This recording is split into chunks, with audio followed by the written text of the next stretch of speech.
কিরে দিদি, চা করছিস? চা করছি। আচ্ছা আচ্ছা, চা করছি। হয়ে গেছে চা? হ্যাঁ, চা ঢেলে দিচ্ছি। আমাদের তো সকালবেলা লিকার চা। লিকার চা, লিকার চা, মেরি বিস্কুট। হ্যাঁ, মেরি বিস্কুট। বেশি মিষ্টি বিস্কুটগুলো সকালবেলা ভালো লাগে না, বল? না না, গুড ডে আগে খেতাম আমরা। না, খুব বেশি মিষ্টি না, ভালো লাগে পরে খাবো। হ্যাঁ। সকালবেলা এত মিষ্টি ভালো লাগে না। গুড ডে বিস্কুটও খুব ভালো, খুব টেস্টি খেতে, না? হ্যাঁ, খুব টেস্টি খেতে। এই তো চা খাওয়ার পর তোর তো পুজো হয়ে গেছে।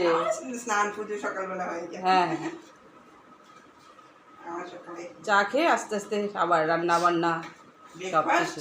তারপর রান্না বান্না ব্রেকফাস্ট তো তুমি আসবে না, সাথে রুটি বানাতে দুজনে মিলে করবো আজকে। হ্যাঁ, আজকে রুটি করবি, সাথে আমি হেল্প না করে না, দেবো। পরোটা বানাবো, তার জন্য বলছি তোকে আসার জন্য, বুঝেছিস? কেন বলছি, কারণ আছে তো, তার জন্য বলছি একটু আসবি, তাড়াতাড়ি হয়ে যাবে, বল? তাড়াতাড়ি হয়ে যাবে, হ্যাঁ হ্যাঁ বুঝলি না? হ্যাঁ, সেটা চায়ের কালারটা খুব সুন্দর এসছে। হ্যাঁ সকালবেলার চা হ্যাঁ, ভালো না হলে হয় না। না না, দিনের শুরু। দিনের শুরু, এই যে দিনের শুরু চা দিয়ে, চা বিস্কুট দিয়ে। হ্যাঁ, বিস্কুট দিয়ে হ্যাঁ, দিচ্ছি। ঠিক আছে।